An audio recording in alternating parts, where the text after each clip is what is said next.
The new Rhyniognatha has just been added to Ark Survival Evolved. In this guide, I'm going to cover all of its features and test all of its abilities to see what it can and cannot do. Firstly, the saddle unlocks at level 90 and is crafted in the smithy. The saddle is a 2-seater saddle, allowing you to board either the front or the back, and it also gives you the option for public seating. You can equip a weapon when riding it, including a shotgun and a net gun as well.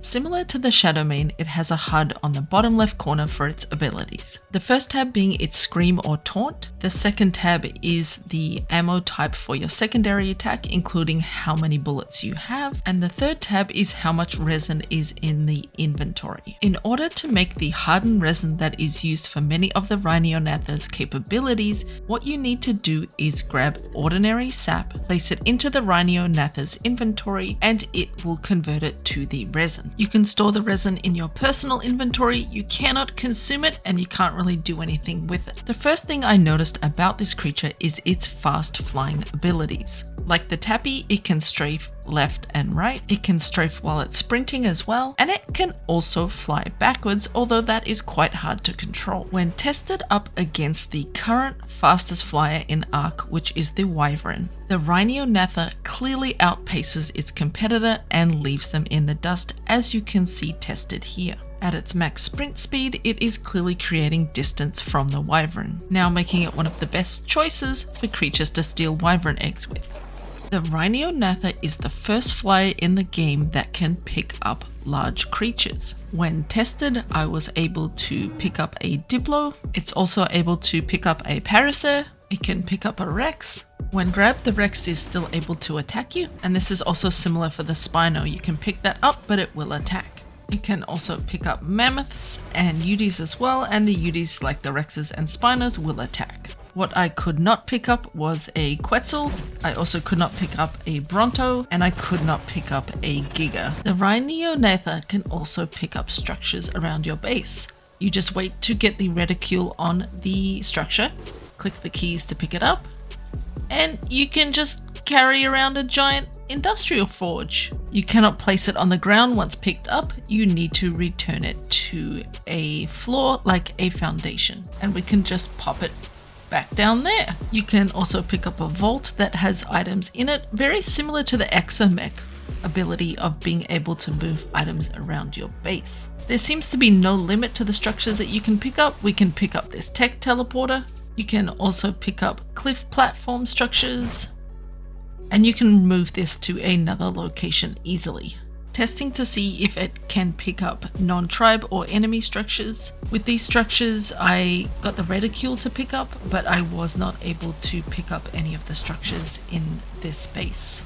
By hitting Control C, it activates the resin armor.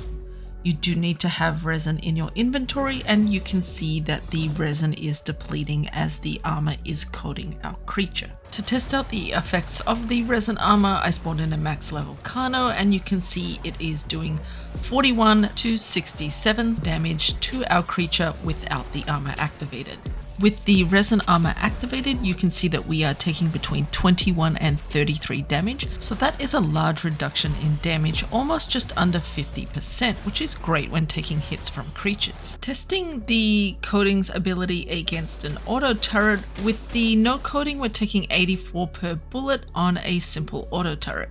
When you activate the resin armor from the same turret, you're now taking 46 damage. So similar to the creature, that is just under 50% damage reduction, around 45%. The secondary attack is to fire resin, and you can toggle between 3 different kinds of resin ammo, with each different ammo requiring a different cost of resin to make. The first one, which looks like a spear in the UI, is a rapid fire shot, similar to a machine gun in your tail. The second type of ammo, which looks like a meteor in the UI, is actually a target locking missile. You hold down the trigger to lock on your target and it launches a missile right at it.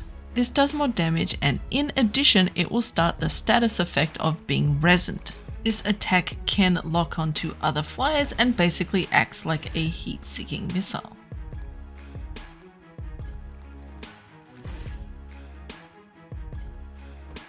The third one, which looks like a rock with a big tail behind it in the UI, is actually a bomb with an area of effect. Any creature that touches the pool of resin will take damage and in addition get the resin status effect at a much faster rate. The resin slows creatures down by a great deal, and you will see a bar of dots indicating how resin the creature is. When it goes full red, that creature is completely encased in resin. It's important to note that the larger the creature, the greater number of dots it has, meaning it will take more to get the resin effect. If you are the victim of this attack, you will see a status effect in the upper and lower right hand side of the screen, and you will see a sapped effect, similar to a net gun. And just like a net gun, you can actually cut away at the resin to reduce the sapped effect quickly. This applies to both creatures and yourself. The C or tertiary attack is the taunt. When you are flying, it turns red and is not available for use. However, when landed, the taunt becomes available. You can use the taunt to scare many creatures. When affected, they will get a blue glow around their head. There is a 30-second cooldown on the ability. When testing it, I was actually able to taunt quite a few large creatures, including a Rex, and I was also able to taunt a Spino.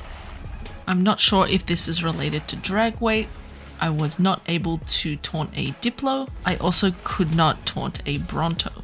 And again, I could not taunt a Racer, even though you can pick these up. As far as statuses that can affect the Rhyniognatha, you can use a net gun on it. It is affected by the Mammoth debuff. It is not immune to bleed damage or jellyfish. However, it does actually seem immune to the Yudi Fear Roar. As for its abilities when in the water, it can actually land on the water and has a skate effect, so you can steer it around like a little fast raft or boat, and you will see a status in the top right corner when doing this. When under the water, it has a reasonably fast swimming speed with high oxygen. You can activate the protective coating, but you cannot use any of the secondary resin attacks or use the taunt ability.